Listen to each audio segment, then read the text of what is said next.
กราบทักทายสบายดีพ่อแม่พี่น้องFCกันเบิด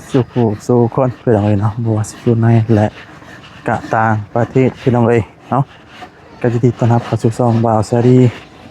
ชาแนลคือเก่าคือเดิมพี่น้องเอ้ยเนาะฝากกดไลค์กดแชร์กดติดตามคือเก่าเลยพี่น้องเด้อเนาะสิ่งสำคัญก็บ่กดข้ามโฆษณาพี่น้องเอ้ยเนาะเอามาเบิ่งสร้างแก้วเฮ็ดเทือนพี่น้องเนาะก็พาพี่น้องปลาเห็ดทอดใส่แล้วคนมาจ้ะวันนี้ทางทีมงานคนกับหลายผู้หลายคนนะพี่น้องนะฝนตกเดี๋ยวชิมตกนะโอ้น้องบานสิเลี้ยวเลยสบายดีเด้อน้องสบายดีกันอีกรอบบ่ายลุงเลยเอาสบายดีลุงเด้อโอ้เอาให้เลี้ยวว่าลุงมื้อนี่มื่อนี้ยังไงนะข้าวเส้นกับพ่อว่ามื่อนี้ข้าวเส้นใส่เป็นยังโบสเปนนี่เบิ่งก่อนเนาะโจก่อนทีละนิดทีละน้อยไปเนาะเรือพอดีพอดีพี่น้องเลย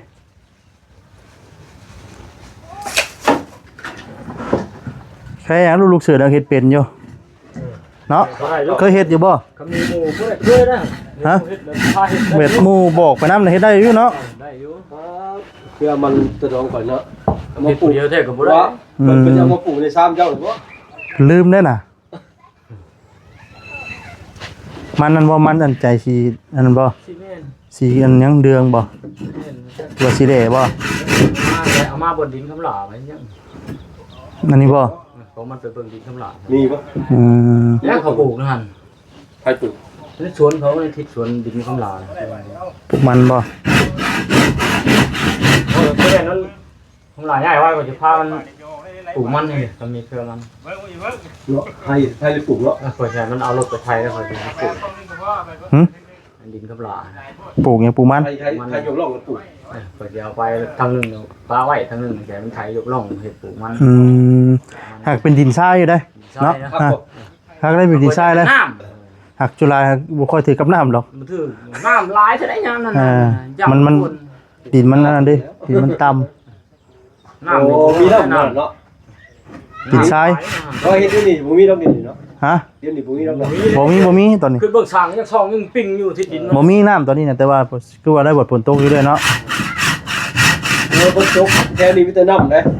แต่ว่ามีเฮ็ดให้สร้างช่องในที่ดินมีน้ำเลยเบิ่งเอาบาดน้ำพันว่ามีเท่าไหร่อะไรจังไว้เปลี่ยนนี่นะ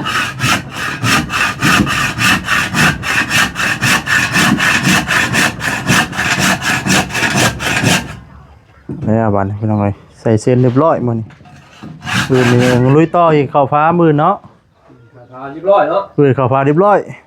โอ้มันไหลส่งตัวได้มันสิชาน้ำตัวปาดนี่นะใช่ไม่ฉลาดยากเลยเหนียว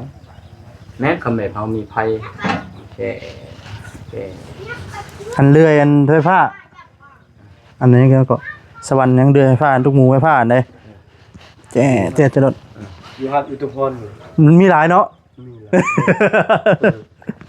เดี๋ยวจะยืมเขามาได้บ่ฮะยันบ่ไล่อยู่ตัวนี้แต่ว่าต้องกันมีเงินไปยืมกันไล่อยู่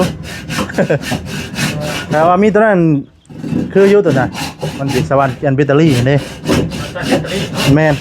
เพราะว่าเฮาหนุ่ยไฟสิต้องใส่แบตเตอรี่เอามันก็ใส่ได้โดนอยู่ได้แต่ว่ากุมมือได้มันพอมีเบ็ด2ก้อนเด้หักเพลงเลยแต่ว่ารุ่นดีเนี่ยก็ตัวแล้ว7,000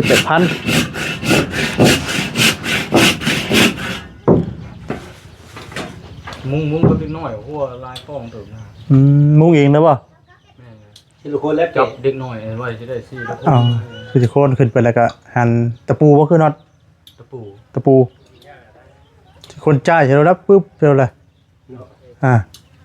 คือเป็นเท่นกับสีแต่โคนบีบใช่แล้วละย่างก็ตอกมันเฉลียงดิคือคนบีบจวดถึงเนาะเมนมันเห็นกับยูตึ้งนะบันพี่น้องเอ๋ยแล้วกินนี่ก็นั่งโอ้ร่มกันพี่น้องเอ๋ยเนาะกับมีอย่างไรแต่ทั้งสร้างประเทศพี่น้องเอ๋ย อืม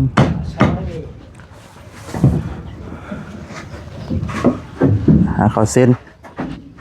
เห็นทางสั่งอีกคนหนึงแล้วเมื่อแล้วบ่เราเมื่อนั้นบ่มีเวียกอันนั้นบ่อืมใส่ผ้าได้บัดคือแน่บัดนี้เนาะบ่คือบ่เป็นตาย่านไปได้นะมันมีแนวกันได้ กี่ไว้แล้วก็เปเจอบ้างอยู่นะเนาะ ขอยันเป็นล้มเมื่อกี้ครับตัวนี้ขอยันบันไดขออ่าน2-3เสานั่นขอพังเม็ดกว่าแล้วพุดลงตัวนี้พังบ่ลึกปานใดตัวนี้ตั้งเอาเลยตั้ง6เสา3เสาพังแต่แสดงว่าพวก3เสานี่ยึดไว้ใส่ตัวนั้นบุตีงได้ล้มหนึ่งจะว่าแล้วเบิดเข้าฟ้าเพราะว่ามันลวงเลยติกายเลยปานนั้นยังมันทังบ่ได้ยังว้าขนองสัตว์บ่ปั๊บมือน่ะเป็นหยังดอกล้มมันแท้โอ้ยอย่างนั้นห่างนั่นได้เปลี่ยนจังสีใหม่เบิดล้มงัดขึ้นนั่นบ่เลข8นี่แล้วปิ่นมาผ่านพี่พับมาเลยแสดงว่าแห้งดีเนาะทีกกไม้แถวหน้าแม่เพ้นขาดแล้วกันนะขาดครึ่งทั้งบ้านบ่มีเด้อลุงตามไปเพราะว่าล้มไปเป็นตามทาง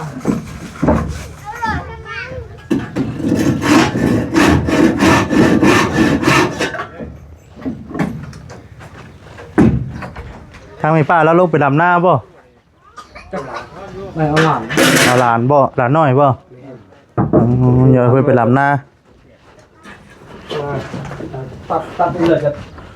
เตรียมปัดแล้วปัดกวดอนามัยเนาะไม่เลยพอดีแล้วว่าพออยู่บ่ไม่เรือ3ส่วนเนี่ยเรือ3คือยังเรือตีนใส่ตีนเนาะพอดีเตียงพอดีได้หน่วย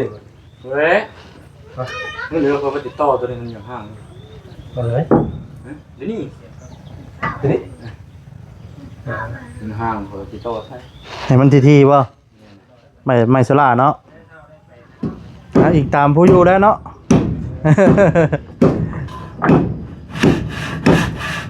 บ่เป็นยังหรอกเฮาเฮ็ดเองอยู่อยากได้มักคักจำหนักเฮ็ดเองเลยว่าก็เป็นบนนั่งก็เป็นคนงอแล้วเอาไม้ห้องอยู่ก่อนพอดีเลยไม้ห้องเนาะไม้48น้องพื้นนำบ่ห้องพื้นเขาตอกให้ไม้48ว่านี่เขาบ่ได้ห้องนั้นเพิ่นว่าห้องไม้นะบ่ได้แล้ว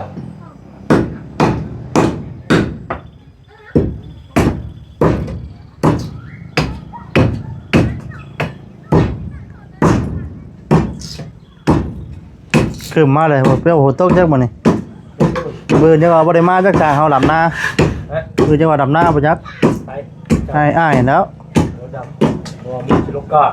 โอ้ทะลูกกาบ่จ้างเขาลูกกาแรกมื้อนึงมันมาดำโอ้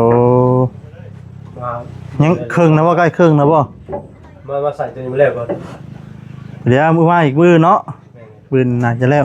มาใส่คำบ่แรกก็ยังบ่หลายนะแล้ว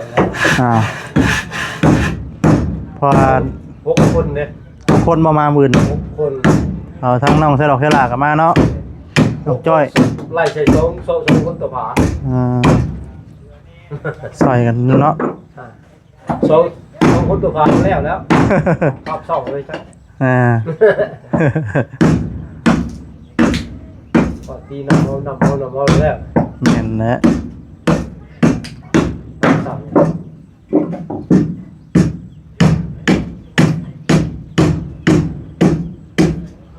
เพื่อนเราทั้งลูกเสร็จเราก็เฮ็ดเองเลยพี่น้องเอ้ยเนาะ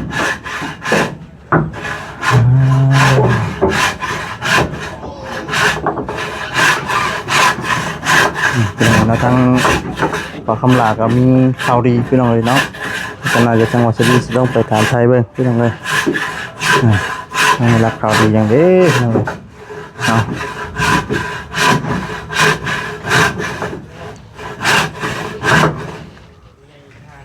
เนาะเราสิหาเลี้ยงอาหารในซอยสิหาเอาอย่างไรไก่สิเอาไก่ป่ะ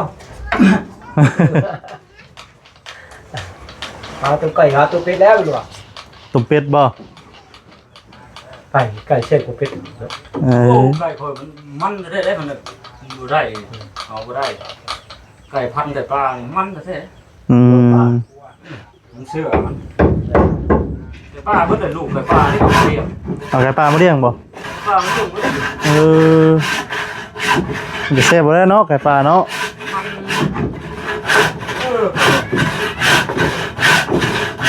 คนนอนมาเยอะ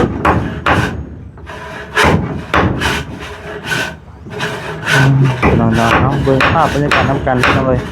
เนาะนี่ล่ะจักสิว่าได้พี่น้องเนาะโอ้ล้มกันมื้อนี้พี่น้องเอ้ยเนาะตามไทยกันแต่ว่าในเดือนซ่านนี่ก็นี่แหละนี่ใส่เส้นก้อนมื้อนี้พี่น้องมื้อกันจังเลยใส่ข้าวฟ้ามื้อก็แก้วเพิ่นก็สิครับทีมงานเพิ่นมาข้าวฟ้าใส่น้ำกันพี่น้องเอ้ยเนาะ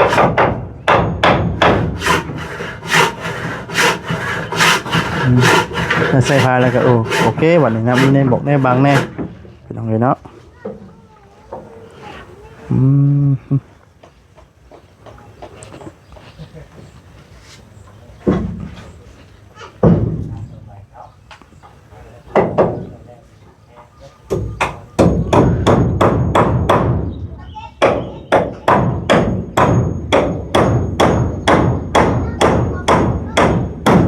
นอนเลย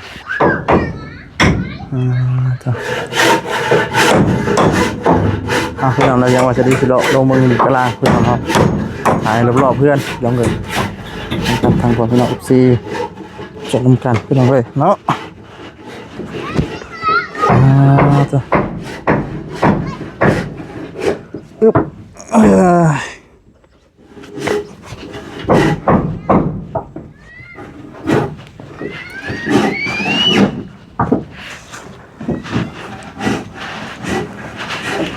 พี่น้องนะครับนี่ก็จะเป็นในรอบเพื่อนพี่น้องเนาะ4 รอบ310 องศา10 องศาพี่น้องเลยอันนั้นพี่น้องเนาะถือว่า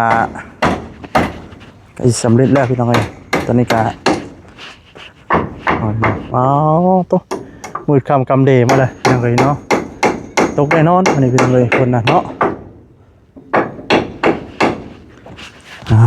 ต่อพี่น้องเลยอันนี้ก็เป็นเรือนหลังเก่าที่ทั้งในป่านอนพี่น้องเนาะกับลุงเสือแล้วนอนพี่น้องเนาะตอนกลัววันนี้มันเพพี่น้องเนาะก็เลยห่างเพื่องพี่น้องเลยพี่น้องเลยเนาะเอามาทำลายมาแต่ก่อนมันก็นอนหันไปพี่น้องเลยมองโพนนะ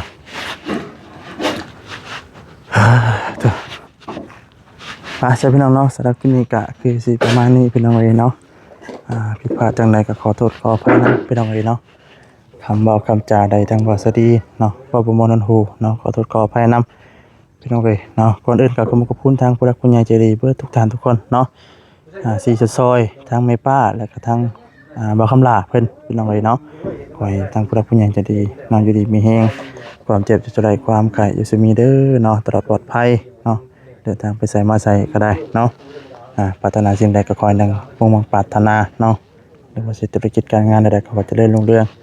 ตลอดปีและตลอดไปเด้อเนาะทางพ่อแม่น้อง FC ก็คือกันเนาะร่ำรวยเนาะอายุมันคนยืนทุกท่านทุกคนพี่น้องเอ้ยเนาะฮักเพลงกันพี่น้องเอ้ยเนาะนี่แหละคือเพิ่นว่าเนี่ยพี่น้องมาซ้ำมาคิดกันไว้คือข้าวเหนียว1 ไม้เนาะอย่าได้ไปแต่งน้ำคือจังน้ำถือข้าวเหนียวพี่น้องเอ้ยนี่แหละความดีที่ว่าทางพี่ป้าเนาะเพิ่นได้ช่วยทางคำลาเนาะตอนนี้ก็บุญที่ว่าเพิ่นเคยผมไม่สร้างน้ำกันพี่น้องเนาะก็มาฮอดเจ้าถึงพี่น้องเลยเนาะพี่น้องเลยพี่น้องเห็นว่าลายแห่งยันแห่งเนี้ยพี่น้องเลยเนาะสิดำลาพาจากไปก่อนแล้วที่เที่ยวไปทำไทยเบิ่งทั้งว่าคำลาเพิ่นก่อนเนาะเห็นทั้งบ่เซเพิ่นมีข่าวดีมามอบพี่น้องเลยเนาะว่ามีหยังแน่พี่น้องเลยเนาะฝากเป็นกำลังจิตกำลังใจได้พี่น้องเด้อเนาะตอนนี้ก็ได้ผู้ใดคนก็เป็นกำลังจิตกำลังใจพี่น้องเลยเนาะให้ทั้งบาสรีเนาะเพราะว่าตอนนี้ก็ยังหาโซเวียตอยู่พี่น้องมันยังบ่ได้เนาะเดินที่ว่าจะไปไทยนะพี่น้องเลยยังรอก่อนเพราะว่าหาเบี้ยได้พี่น้องเลยก็สิได้ไปพี่น้องเลยเนาะเพราะว่าตอนนี้ยังหาอยู่นอนยังโซหาอยู่พี่น้องเลย นะก็ฝากเป็นกำลังจิตกำลังใจให้พี่น้องเด้อเนาะไปพี่น้องเลยนำลาไปก่อนอยู่ทีมเฮงเบิดทุกท่านทุกคนเนาะสำบายดีเด้อพี่น้องเด้อเนาะสำบายดีพี่น้องเลยเนาะ